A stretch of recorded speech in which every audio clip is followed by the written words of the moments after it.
I'm going to run through a couple polls. My name is Daniel Wyatt. I'm the founder of Mixmaster Wyatt Academy. Mike Hooks is also here online, who's the other half of the school. And we're going to talk about mid-side processing today. A little bit of mastering, a little bit of mixing, hence the school. But first, I'd like to run a couple polls to get to know a little bit who's online and what you're thinking. And then we'll jump right in. We'll run about 1 hour, and I'm going to leave plenty of time to answer questions.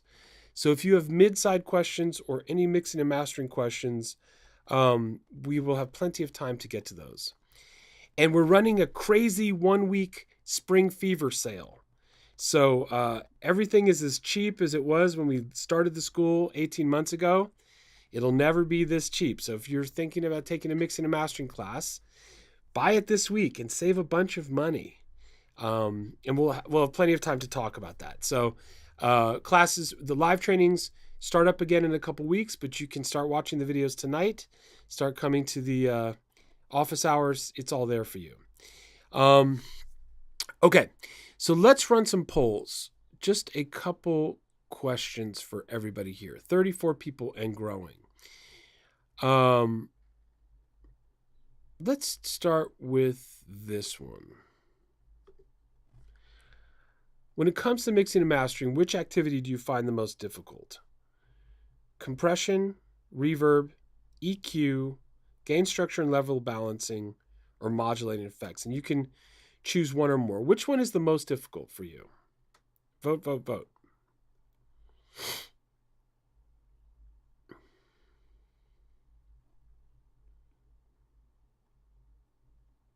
Maybe nothing is difficult for you. I don't know.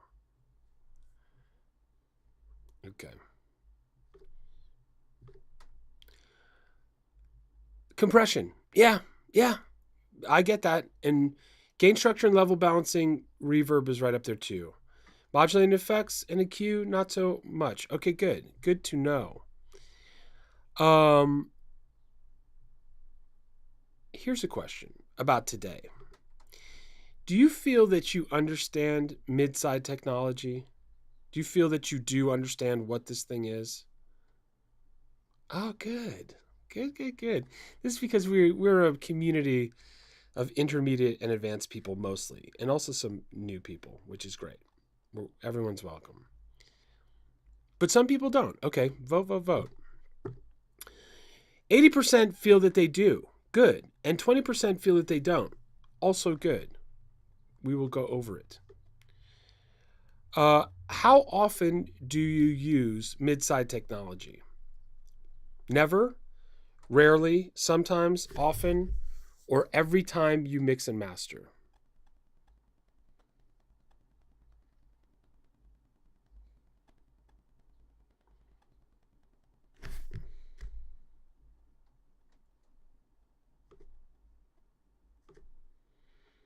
Okay, the winner is every time. So people are using it all the time. Good. Good to know. Some people never, and some sometimes. Okay, got it. Good. Which plugins do you use most for your mid-side applications? One or more is fine. Don't have to choose one. FabFilter, iZotope, UAD Waves, or other. And if it's an other, put the other in the chat because we do like to keep track of stuff. And you can, select if there's something that you love, let us know.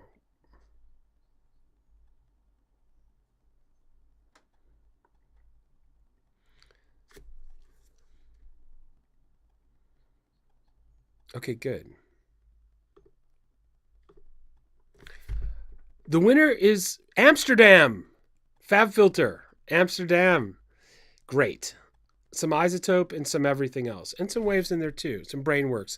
Yeah, BrainWorks is a very mid-side oriented company for sure.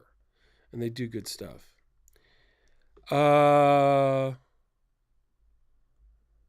Then a question, how did you find us, if you remember? It helps us know how to get to you in a good way. If you can remember how you found out about us. We're always curious.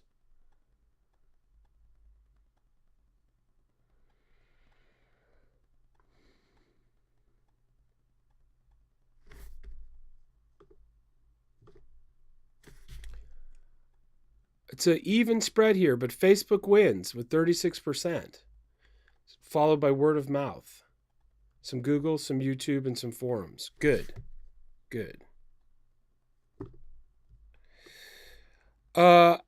Two more questions and we'll jump right into the Midside world. People are still getting here. There's 40 people all over the world. Welcome if you're just joining us.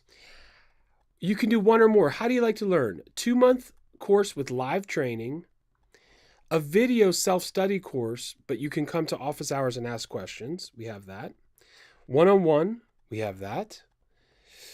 A Sunday topical 2-hour webinar that you can just show up on a Sunday and learn for 2 hours. Or a 6-month complete program with live trainings. How do you like to learn? One or more. Please let us know because we absolutely want to know.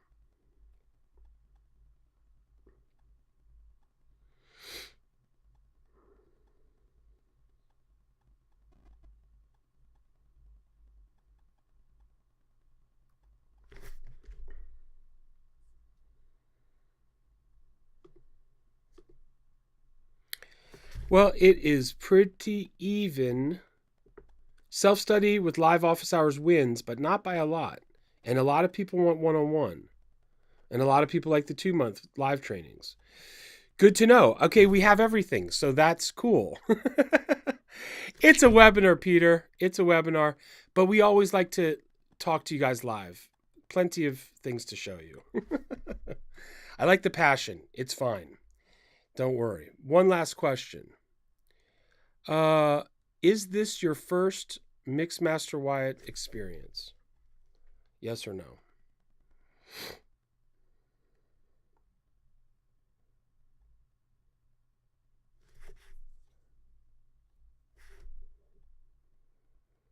Vote.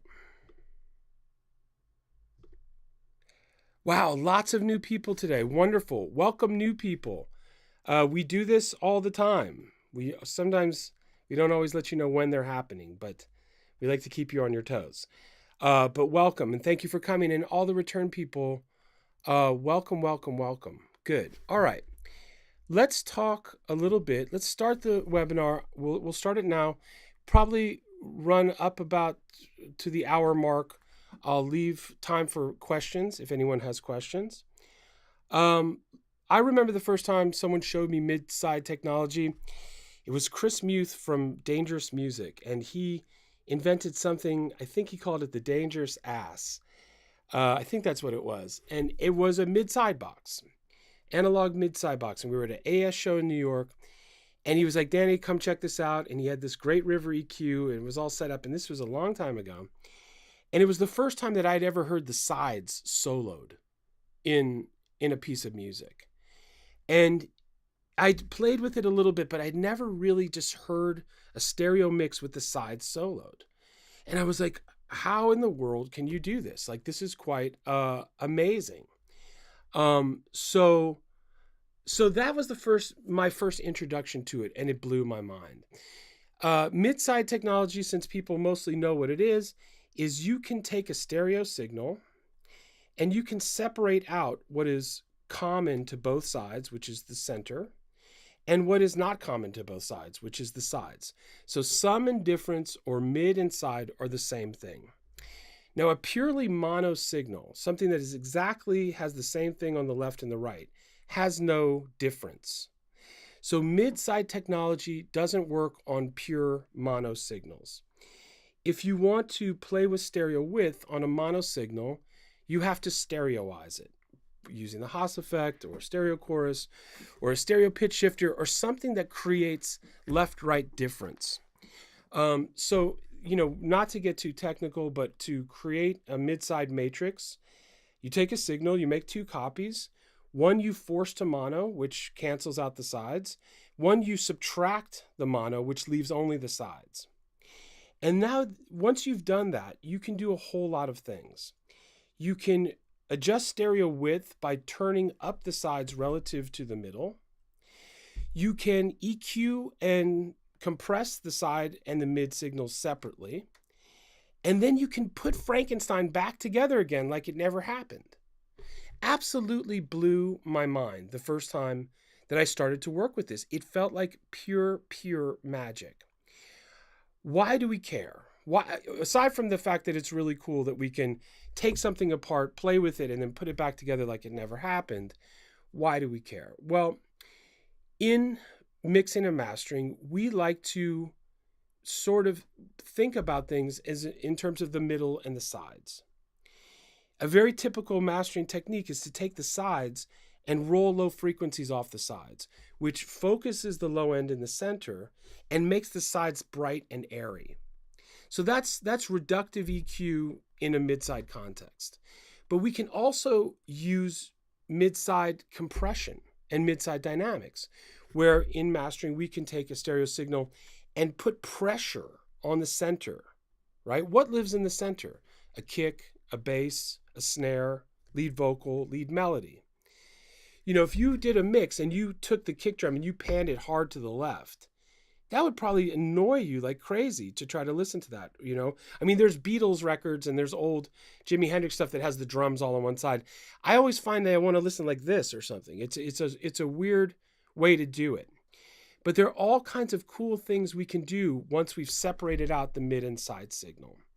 So let's look at a couple of those today, a couple of techniques, mastering techniques, some mixing techniques, and start to get you thinking more about, you know, what you can do with mid-side manipulation. I'm going to start the demonstration. You'll be able to see and hear. If you're on a phone or a tablet, you will not be able to see and hear. If you're on a laptop, you should be able to. If you can't for some reason, our ghetto fix is to log off and log back on. Mike will help you privately in the chat if you have a technical issue. So let's go here.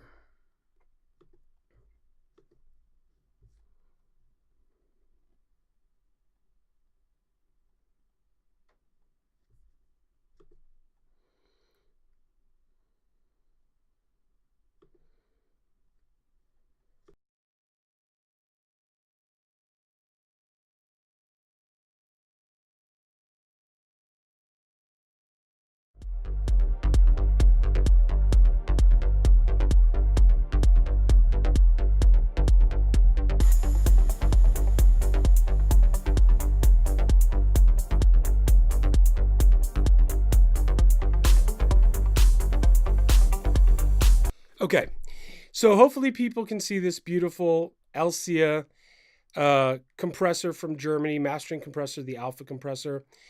And this is the UAD version, but I think they have a native one as well. And this is a really interesting piece of hardware that's been modeled now into software.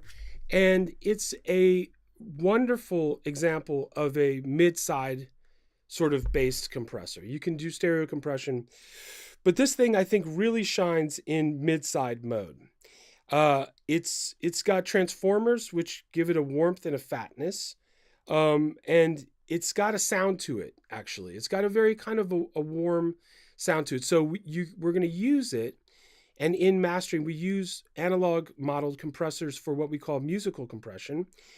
And one of our favorite uses of musical compression is musical mid-side compression.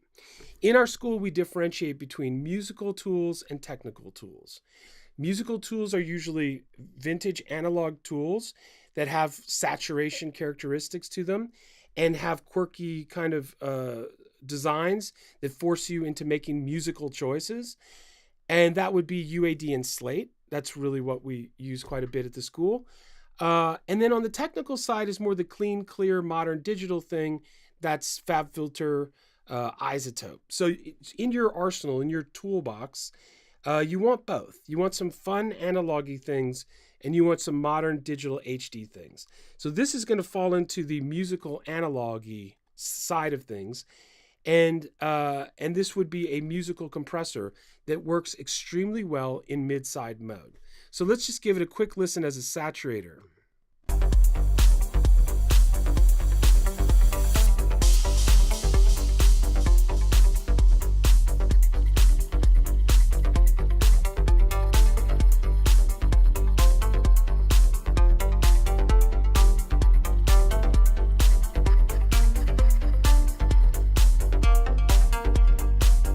So there we go. No compression, just running it through as a saturator. And now we're going to get into a bit of mid-side mode.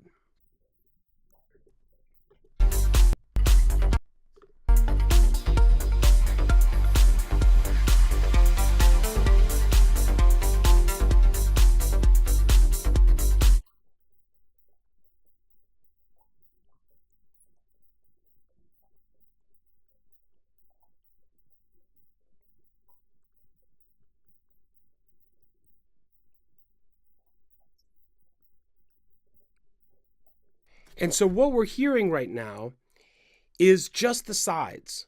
We subtracted the center signal and we're soloing the sides. We're turning off the mid signal. So the way the compressor is set up now is that the mid signal is on the left and the side signal is on the right. The sum is on the left and the difference is on the right. And what we're going to do here is we're going to add pressure, right? What does compression do? Compression adds power. That's why we love compression. It creates power. So we're going to squeeze down on the mid signal to create power, and we're going to leave the sides fluffy and airy and light, right? That's the concept. Again, what's going to be in the center signal? Kick, bass, sub bass, snare, clap, and the lead. Now, these things might have stereo effects on them that stereoize them, but the meat of the sound will be coming down the center.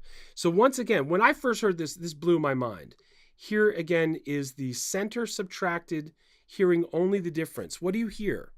Reverb, right? Stereo reverb, stereo effects, and anything that is panned uniquely to one side or another, right? That's what we hear when we hear the sides. Stereo reverb, things that are panned in a unique manner, and stereo effects. So here we go.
And so what I'm doing here is I'm just turning the mid signal on and off with the sides playing so you can hear the separation of the mid and the sides. And of course, when the bass comes in, that's that center, that's the mid signal.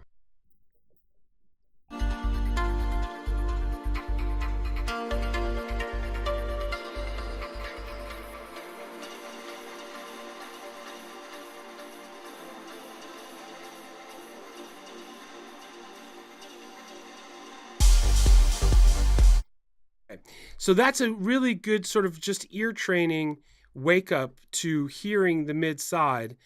Let's go to another musical compressor that is in our mastering system, and that is the Manley Veremu.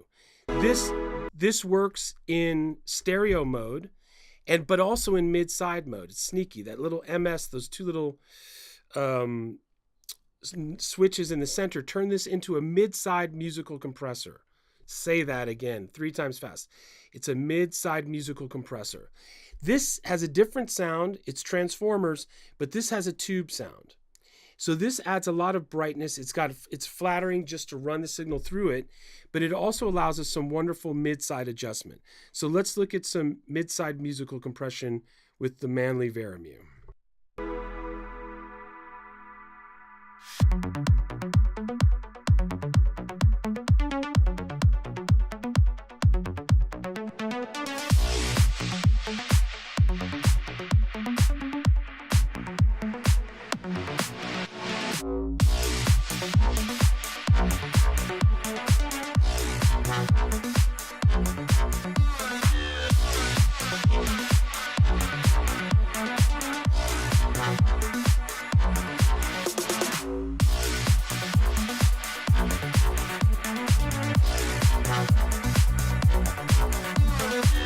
And what you can hear is that just the tubes and the transformers, just the circuitry itself flatters the signal. It wakes it up, and it brightens it up. So that's one of the reasons that in a mastering chain, we love these musical compressors. And if you notice, it's not even compressing at all. Just running the signal through it makes it better, but we're not going to stop there. So anytime we audition a musical compressor in our system, we just want to hear what it's doing when it's not compressing, just the circuitry itself, and it's very, very flattering.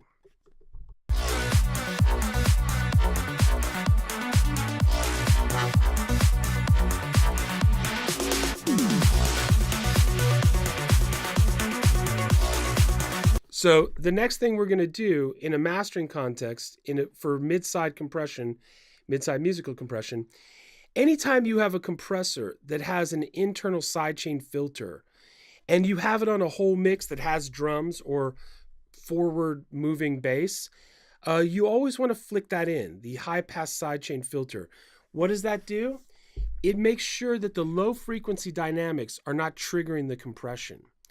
So what it does is it sort of frees up the low end to stay dynamic and not make the compressor kick in.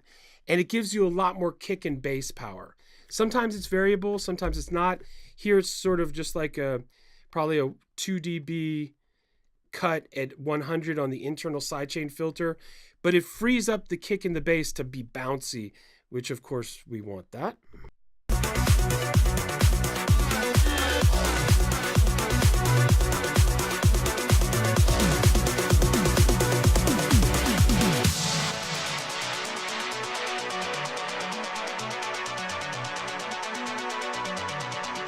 All right, so I've just flicked down the left-right. I've just taken out of left-right mode to mid-side mode by flicking both of those switches down in the center.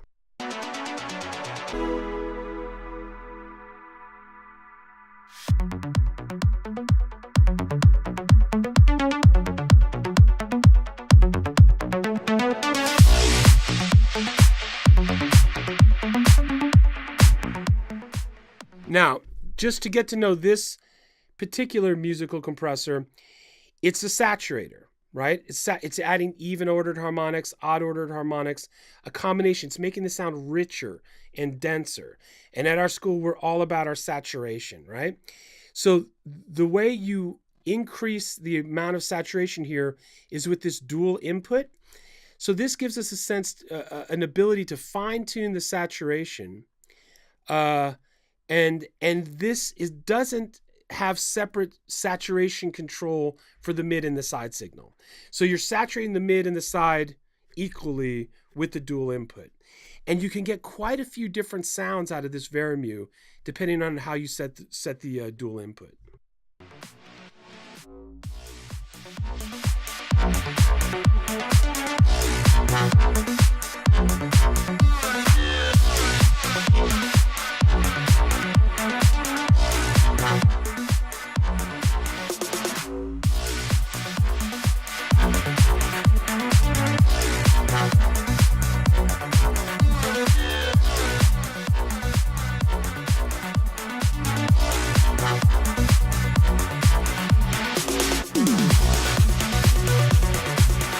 Okay, so I added a little bit of, nice tube, bright saturation.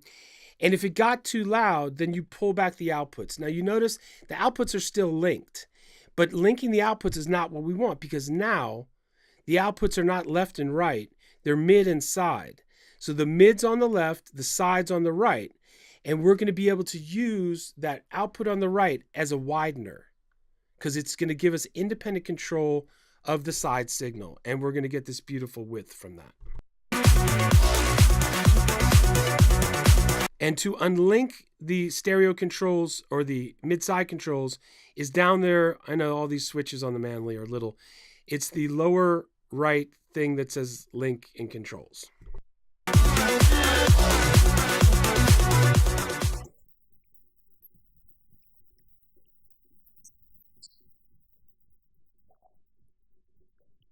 Now, we can't turn, unlike the Alesia Alpha, we can't turn the mid signal off, but we can turn it way down. So what we're hearing now is the Veremu version of just the side signal, but a little bit of mid is still in there.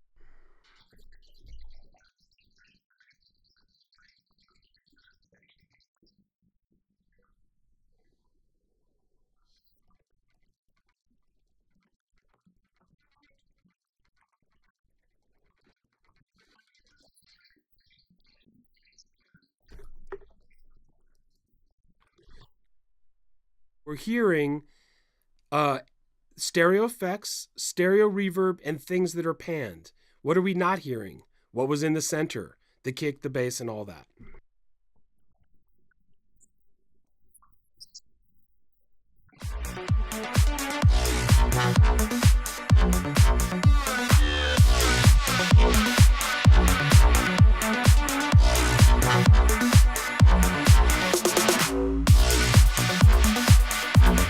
So now we're hearing that just the mono signal.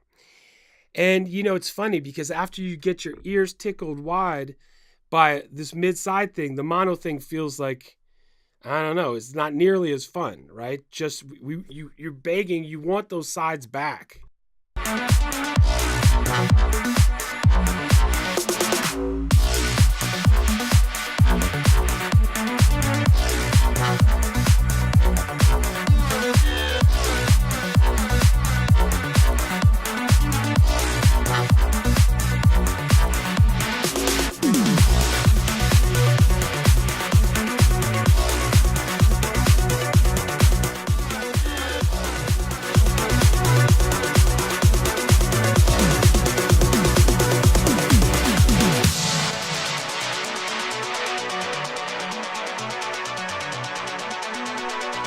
Did everybody follow that? Yes? Can I get a Y in the chat? Did you see how ridiculously cool it is when the sides come back on you? And it was starting to sound a little crunchy to me, so I backed off the saturation. Let's just watch that one more time because that's just too much fun.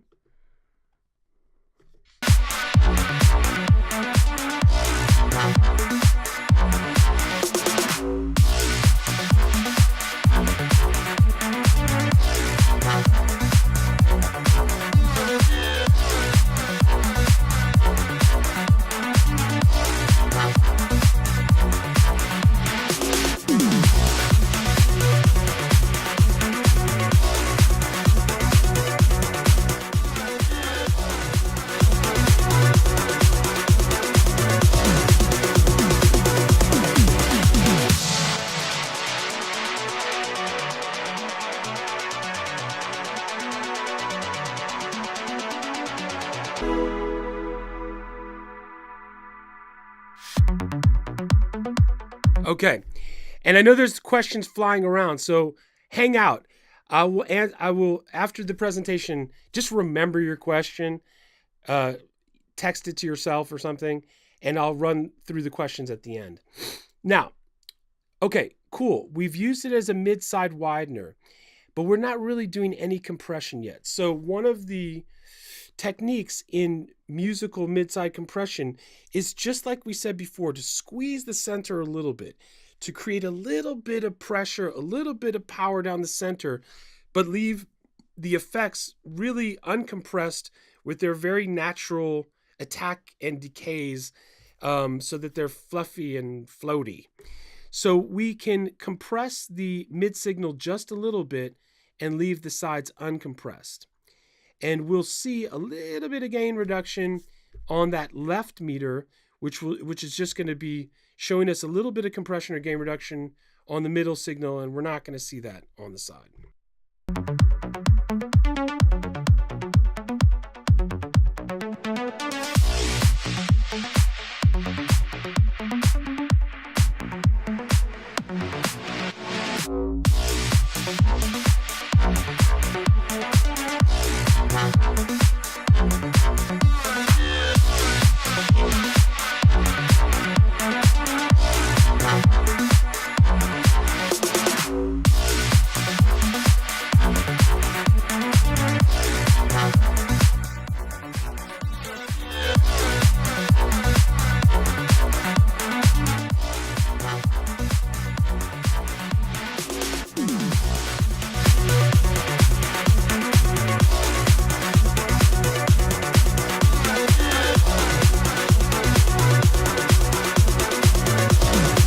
So now it's cool because now we don't want to over compress the center. If you over compress, you lose the power, right? With compression, it gets more powerful, more powerful, more powerful, and if you keep going too far, you lose the power. So that's a sweet spot that has to be set by humans. Thank goodness. What kind of attack and release? Well, we don't want to crush this dance music's forward center, so we're going to want a slow attack to let the transient express itself, and we're going to want a fast release, which is the recovery, so that it lets go quickly. And again, this is a light-handed thing which creates some power down the center, while keeping the sides fluffy and airy.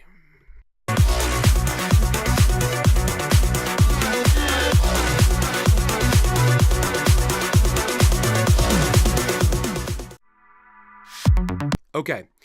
I want to go, so that's a mastering technique, and hopefully you're starting to hear the sides and not just hear a sound or hear a song or a stereo file, but start to, in your mind, conceptually, hear what is in the center and what is in the sides and how we can manipulate it. So this is musical compression, mid-side compression, compressing the center signal a little bit, letting the sides be uncompressed. All right, let's move now to another one of my favorite techniques at the school, and this is a mixing technique. Play a little piece here.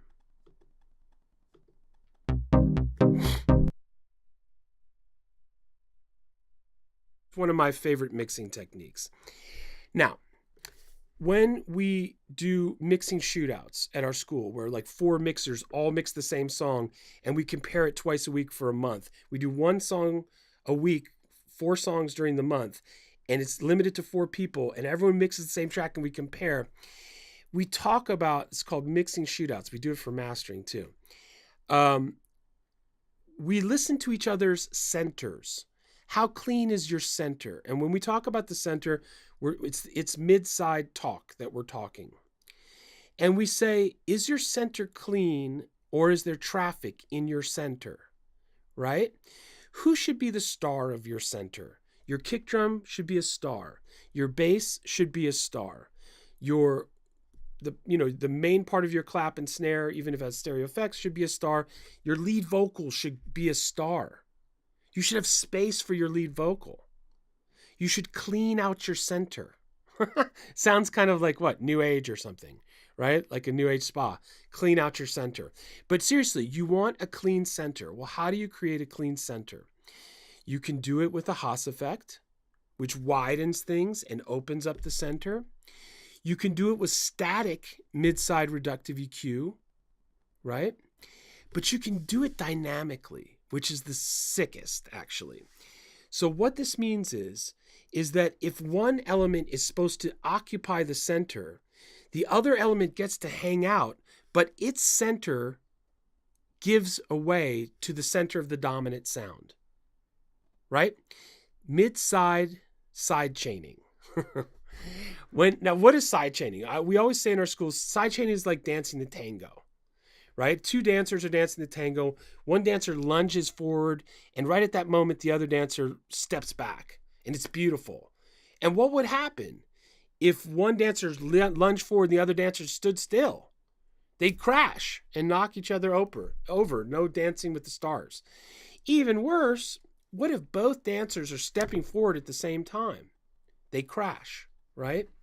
So, very, very typical traffic that most people don't know about is the innate or natural traffic between a bass and like pads and chords. They both have a lot of sort of sine wave energy in the low mids, and there's traffic in the low mids. So it means when you have your beautiful Fender Rhodes or your beautiful piano and the bass plays at the same time, there's traffic. Where's the traffic? It's in the mid signal. Maybe in the sides too. If it's stereo bass, sure. But mostly it's in the mid, right? Now, you have 2 things you can do. You can statically cut the low mids out of your beautiful electric piano. But that's kind of silly, because what if you have a part of the arrangement where the bass isn't playing? Then you're going to have a hole in the center of your electric piano. And that's silly, right? So you want to deal with this dynamically, not statically, with side chaining. So that if you have 4 or 8 bars of beautiful piano, it has this wonderful center. But as soon as the bass plays, the center signal of the piano ducks away. And the cool thing about that is that it's not going to duck like a breathing ducking, which we love, makes a pumping sound. We're all about it. But this is a much more transparent ducking, because the sides don't duck. Only the center ducks. And you don't hear it disappearing. You just hear the traffic, the collision going away, right? I hope everyone understands what I'm talking about. So let's listen to the elements here.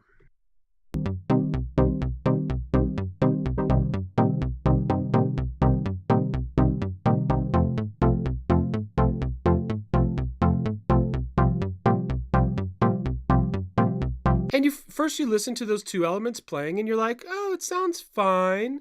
It's fine. It's not a problem. But this is 2 tango dancers knocking into each other. They're both stepping forward in the center, in the low mids at the same time. And it's actually, well, it's not cool, right? At first you're like, oh, okay, sure. But watch where we go with this.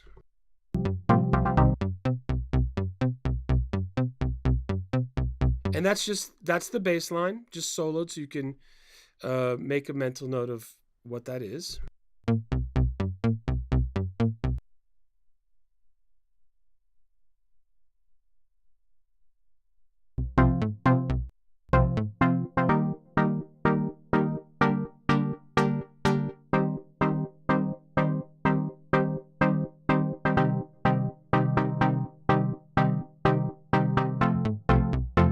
And that's the chord soloed. So you can you heard the bass soloed, you heard the chord soloed, and you heard them play together. So here we go.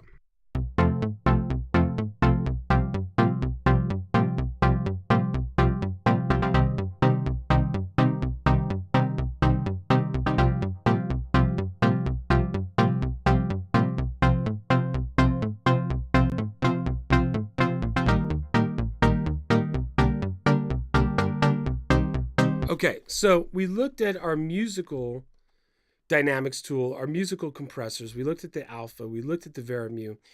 Now we're looking at our technical dynamics tools, and nobody does it better than FabFilter, from Amsterdam. Nobody does it better. My houseboat. And so you can use Pro MB multiband, but you can also use it single band. And you could use Pro C2 for this. Sometimes Pro MB is just has this big visual clean interface and works also very well. So it's not uncommon that I will actually use Pro MB in single band mode as a gate, or sometimes as a ducking compressor, just because it just has a wonderful interface for it. So the the Pro MB Dynamics tool, ducking compressor, is going to go on the chords, right? The bass is the lead tango dancer. The chords are going to be the partner dancer. So the Pro MB goes on the chords, and it's going to listen to, through the external sidechain, it's going to listen to the bass.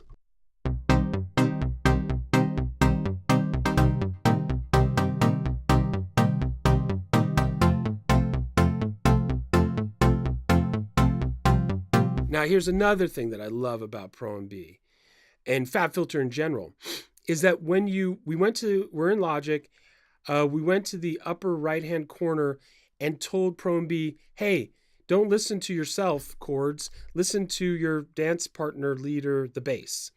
So when you do that, you get to see the 2 signals superimposed, right? The 2 silhouettes of the 2 frequency spectrums, and you can see all of the overlapping traffic. It's totally visual, which is like so cool.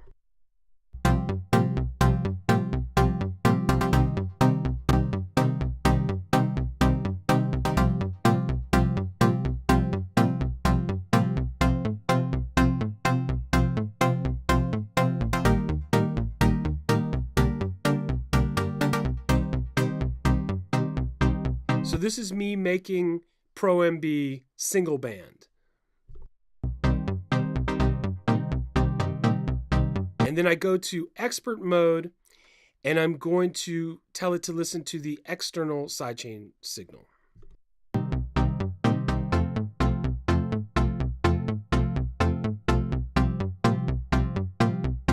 And then now I'm going to go into sidechain ducking compressor settings. Fast attack. We want, as soon as the dancer steps forward, we want the other dancer to step back, not a delay. Fast attack. Pretty fast release. As soon as the dancer goes back to a regular position, we also want the chords to return to their regular position. So fast attack, pretty fast release, 6-to-1 ratio or higher, and hard knee are the most typical sidechain settings.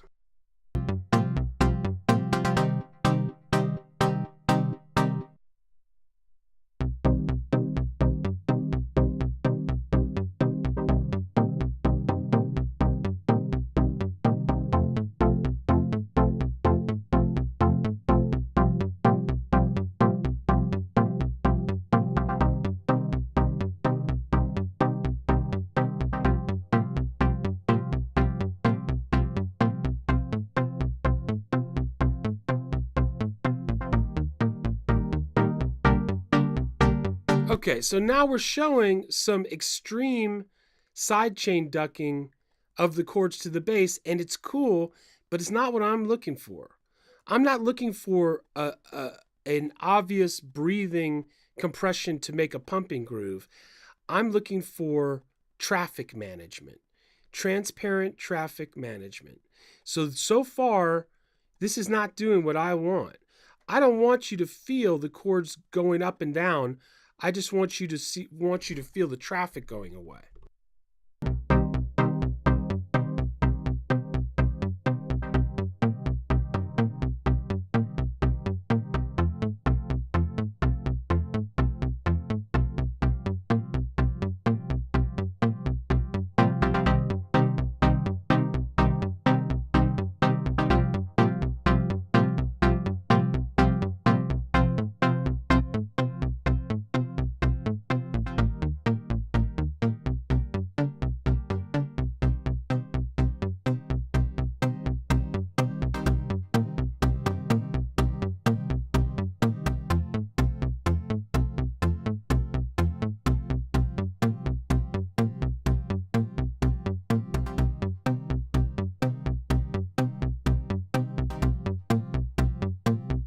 And, sometimes people say they get distortion when they sidechain, a little clicky distortion, which I've heard many times with fast attacks.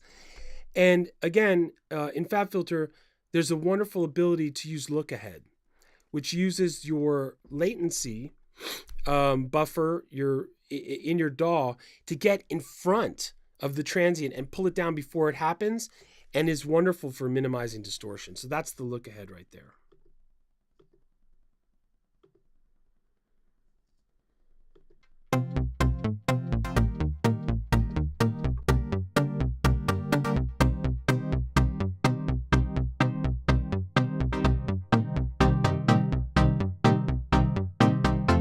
And now your ear can really hear the collision of frequencies, right? That at first when I played it for you, you're like, it's cool. But now you're starting to hear with the sidechain in what the collision is. And we haven't done any mid-side yet. We're still in stereo mode doing a conventional attempt at managing the traffic.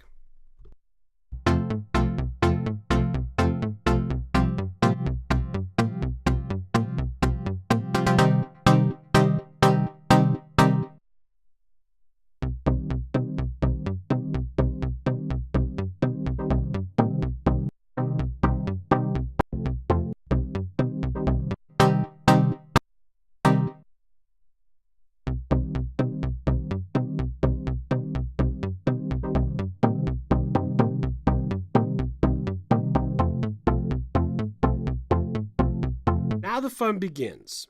When you take this slider down in the lower right, it has a lot of wonderful capabilities to it.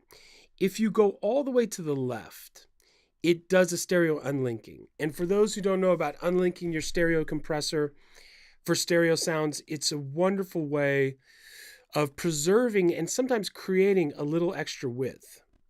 So that's pulling it to the left. If we pull it to the right all the way, only the mid or the side signal is affected. So this is where we go into mid-side sidechain ducking. When the bass plays, the center signal of the chords is what's sidechain ducking. And look at this effect.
And now you have a clean center. Now your bass is not fighting the mids of the chords, and the chords can coexist. Exactly. This is the only way to get this like this. And until you start to think like this, you'll accept that other thing as being cool, right? But once you're like, no, I can dynamically control the center, you start to hear differently. And you start to think differently. Therapeutic, that's a good word. So once you start to think about this mid-side matrix and what it can do dynamically, EQ, balancing, a whole world opens up. And I saw that many people, say that they use this all the time. I hope that you are taking your chords from this webinar and forever after and making them sidechain duck the center to the bass. You should always do that. It always sounds good. Okay, well, we'll talk about that in a second, Alejandro, for sure. Making things get out of the way of the kick in a mid-side mode is also very, very cool. Right? There's lots and lots of possibilities here. Okay, so that is our presentation for today. I hope you enjoyed it. A couple things I want to show you and talk about, and then I'm very happy to stay and take some questions. Can everybody see our beautiful forum? Give me a Y if you can see our beautiful forum. Okay, good. So this is our forum. That we just launched last week. Please, this is your playground, everybody. This is where we communicate. So if you're not already a member of the forum, please become a member. And lots of great information happens here. Incredible. Paul Fox is here. He gave us this absolutely amazing post about the new UAD SSL channel, which is insane. I used it yesterday. And it's all really top shelf, high quality stuff here on the forum. So, and we talk, everyone helps each other. We have a wonderful community of, we don't have the haters. We don't have the weirdos. We don't have the trolls. We have really smart people helping each other with a passion for good sound. And it's kind of amazing. how organically this has grown. So come chill at the forum. Lots of good stuff. And of course, Spring Fever sale for our mixing and mastering courses is starting immediately, and it will never be this cheap again. The live trainings start in a couple weeks, 3 weeks. But if you want to take mixing foundations, next level mixing, or next level mastering, buy it now. We have payment plans, and start watching the videos so that when the class starts, you're all super ready. The mixing foundations is a boot camp, 2 months, where you learn how to compress if you don't know how to compress. You learn how to EQ if you don't know how to EQ. You learn how to set up reverb if reverb is confusing to you. You learn how to saturate, how to build a basic mix. That's mixing foundations. And it's funny because sometimes even very advanced people, they're like, I don't think I need mixing foundations. And they jump into next level mixing and they're like, you know what? Let me go back and let me fix a couple things I just don't know about compression. Or let me clean up my knowledge of reverb. I recommend it to everybody. It seems like a beginner's course, but what we do is we take away all your bad habits and give you a serious workflow. So that's mixing foundations. I recommend everyone start with mixing foundations. If you take it and it's too simple for you, we'll move you up to the next class. I don't know if we've ever done that yet. Everyone's like, no, you know what? It's really good to get a system. I had all these weird little pieces of knowledge, and this is like a system. So anyway, we recommend that you start there. If you want to do next level mixing, that's where all the multi-band stuff comes. What I showed you right now is in next level mixing. It's the course that prepares you for mastering. It's mixing foundations gets you a solid basic mix. Next level mixing gets you to finish the mix and get it ready for mastering. Lots of reverb editing, reverb processing, multiband dynamics, multiband saturation, fancy things. And then mastering. We have the best mastering course in the world online, period. We have the best mixing courses. We just do. Ask anybody who's in them here. They've gone to other places and they come to our school, and we are the best. It's because of all of you who are here today, and because we have a passion for what we do, and we work hard, and we're always trying to make it better. So mastering, people say, oh, don't master it yourself. Well, ask some people who are here on this chat. They do a lot of mastering, and they do it themselves, and they kick the asses of a lot of places that, whatever, there's fancy places out there, some wonderful work, of course, but nobody cares like you care. And sometimes you'll put that extra energy into things, and when you compare it to something you got back from someone else, you can win. And in our mastering class, we constantly are competing against all the mastering houses everywhere, and we beat them all the time. So when people say you can't do your own mastering, it's not true. Collaborating with a mastering engineer is a wonderful experience, especially if they're really, really good. But learning mastering makes you better at mixing. Having a mixing system makes you a better producer. They all feed each other. They all feed into each other, and it's a system that we have. We have a complete system, right? So, and then once you finish this, then you get to go to the shootouts, which we don't advertise. But once you graduate through the program, then little groups of 4, we compete intensely for a month. And that's where, all of your tricks and stuff come together under deadlines. It's really a lot of fun. So we would love to have you at the school. And we have a crazy spring sale right now that will be over in Friday, and we'll never get this low again. It hasn't been this low in a year and a half. It's our Spring Fever, because we're in a good mood sale. So if you have any questions at all about the program or anything, we have a live chat on the website. We're almost always awake, which is scary, but we're almost always awake. Or around one of us. So ask us live questions on the chat, but take advantage of the sale. put your music first this spring. Put yourself first. Don't try to learn everything from all these weird little tiny things all over, scattered all over the universe. Come get a real system, work in a real community. It's super cool. So please,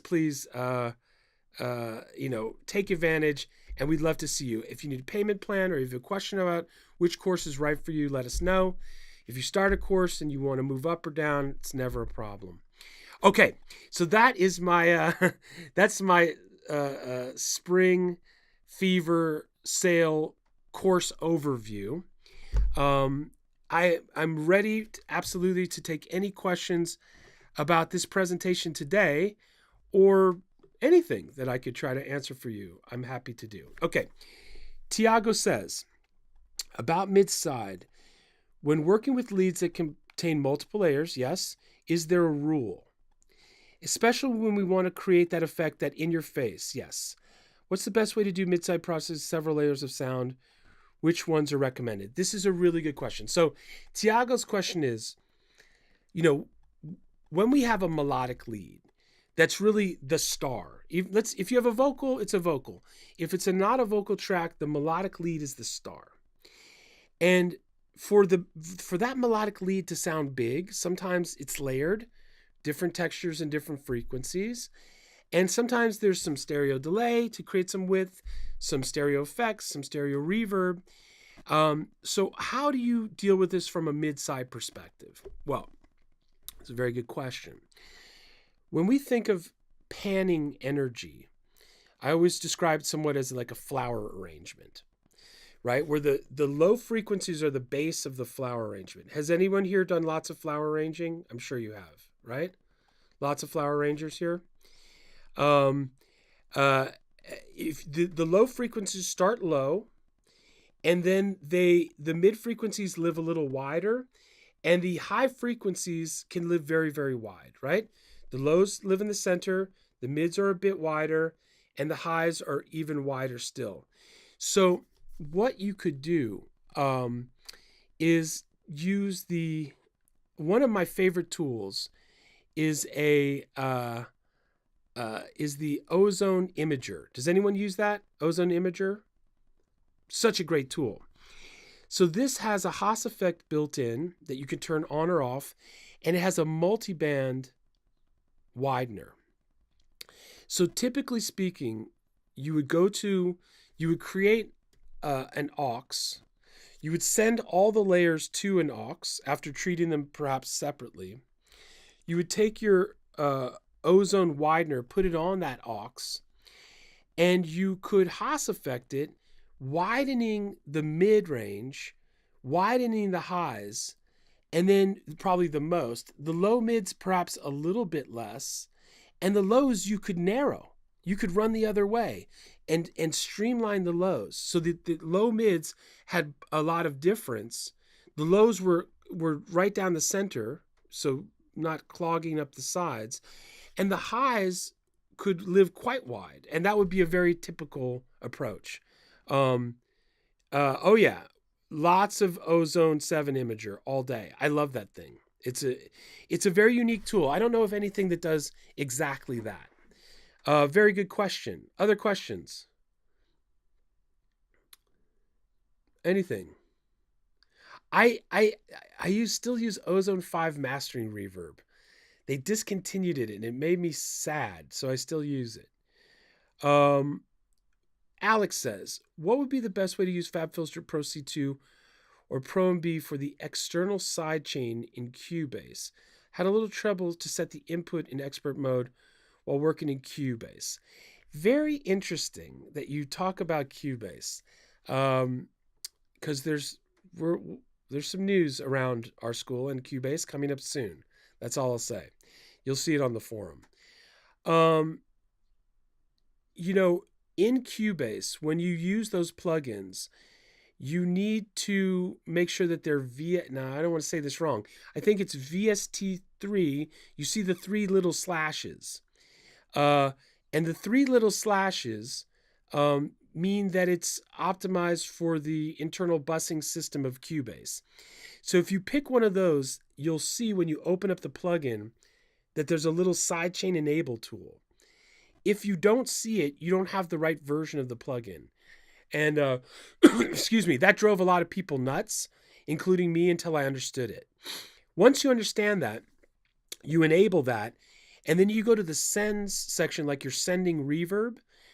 And instead of sending reverb, you're sending your sidechain level. Once you get that workflow, it's totally cool. If no one explains that to you, and sometimes you see the sidechain button and sometimes you don't, it may drive you nuts. But that's the answer. And it works actually perfectly. Make sure when you choose the plugin, you see the little VST3 symbol. Good. One more question for the day.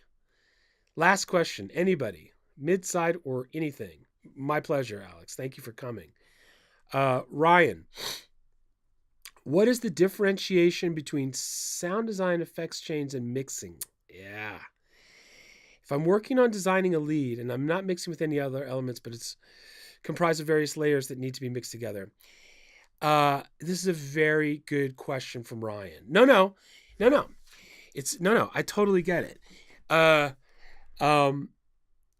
Where does sound design start and mixing stop? Where does mixing start and sound design stop? And where does production start and stop with sound design and mixing? It's a really good question. In Next Level Mixing in the school, we do a whole week of sound toys, right? These guys are our friends. They're amazing. They're a singular company of beautiful analog modeled quirky effects with personality that everybody uses in every production all over the world and has for many, many years. I put it in the mixing program because mixers have to know how to use modulating effects, especially for transitions. If you have a great mix, but the transitions aren't really dramatic and fun, and they don't take you from one section to another, it doesn't sound professional. It doesn't sound finished. And making those transitions, as all you producers know, takes a long time. You know, you can't just add water and stir. You sit there, you make the whole track, and you're like, wow, I'm almost done. I just need to make these transitions. It takes another 2 weeks.